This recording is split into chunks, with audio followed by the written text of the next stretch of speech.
Today we're going to be looking at the outro solo from Eric Clapton's Let It Grow from 461 Ocean Boulevard.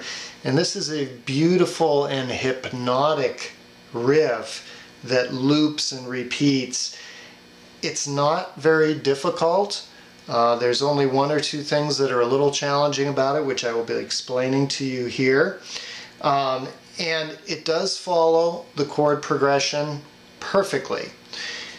And it is the same chord progression as the verse. It is B minor, F sharp 7, D, E,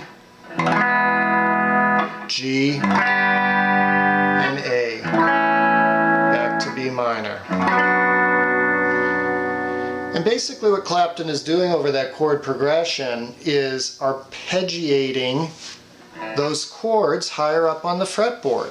So it follows along perfectly with what I've been trying to show you in virtually every lesson, which is that great guitar players take little pieces of chords and incorporate them into the solo in a way that makes sense.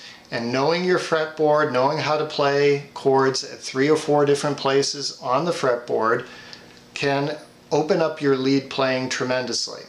So Clapton starts with the E minor shape of the B minor up here at the 7th fret, and like Pete Townsend and a lot of the other players we've looked at, he plays that chord on the first 3 strings and then moves to different hammer-ons, pull-offs, arpeggios to mix it up over the progression.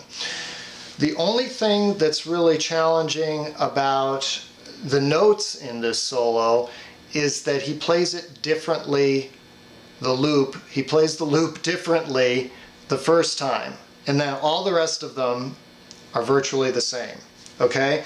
The first time he starts on the first string, so he's arpeggiating downward.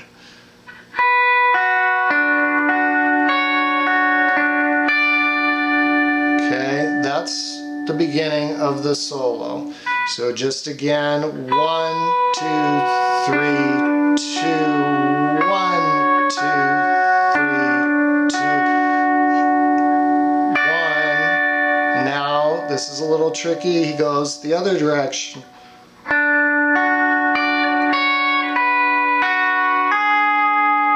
Okay, so one more time.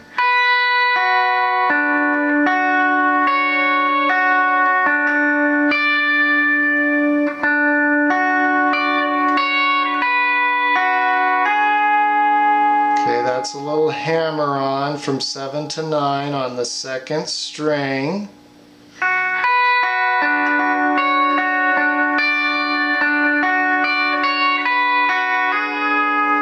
Now this next part, which is over the G to A, is the same throughout virtually the whole series of loops. You're taking the D shape of the G and A and arpeggiating them at the 7th and 9th frets. Couldn't be simpler. Again, this is why the solo makes sense. Over a G to A, he's playing a G to A. Okay? So again, the first round is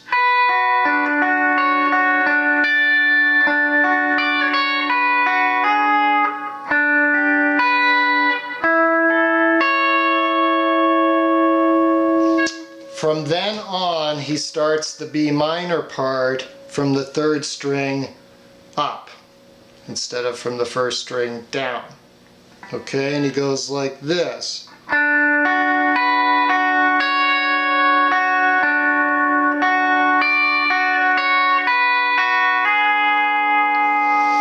Now sometimes he doesn't hit that 2nd string between the and other times he does. If you want to play it really simply, you don't have to hit that. You could just go like this.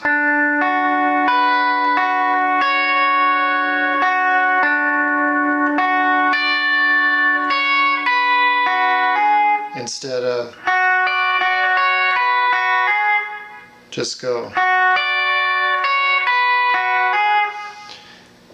play the whole thing for you here in a minute, you'll see that I kind of mix it up. I do that both ways. So again,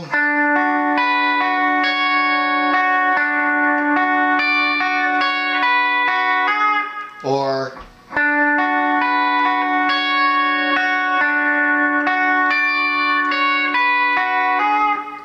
and then this part.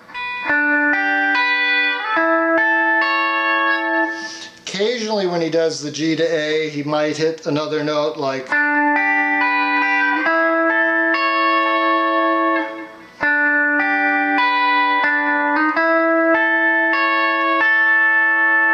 that's up to you. This is pretty loose.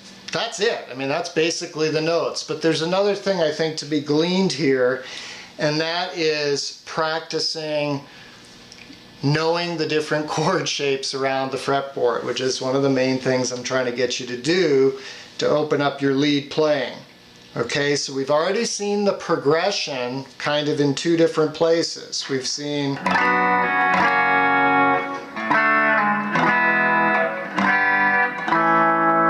and then up here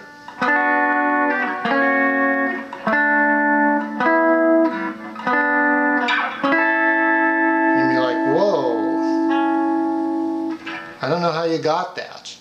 Well, let me show you. We got the B minor. If we want to take an F sharp, never mind the 7 for now, let's keep it simple. We're just playing 4-3-2.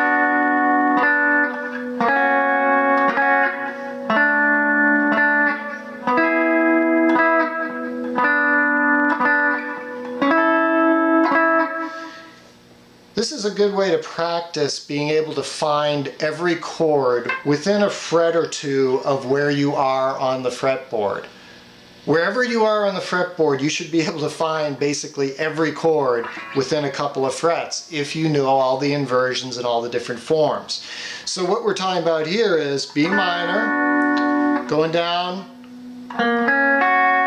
What's that? That's the D shape of an F sharp chord. Again, never minding the 7th for the moment. Then here, what's that? That's the A shape of a D chord. Go up 2 more. E shape of an A chord. Okay. A shape of an E chord. And then our G to A with a D shape. Okay, you got that? B minor, F sharp, a D shape, D, an A shape, E, still an A shape, G chord, D shape, A chord, D shape. Take it one step further. Come up here.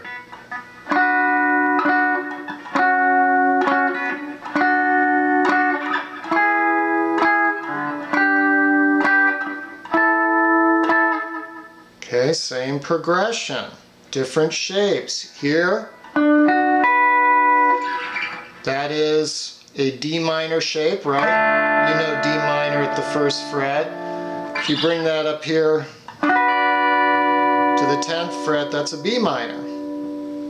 And then we go here, F sharp of an A shape, 11th fret. Having storms here, that was almost a power outage here in the Pacific Northwest. So F sharp of the A shape at the 11th fret, go over to the F shape or E shape, D chord, 10th fret, move it up 12th fret, E chord, and then G chord of the A shape and octave of the A chord of the A shape. So play around with this. This is a good chord progression to do that for.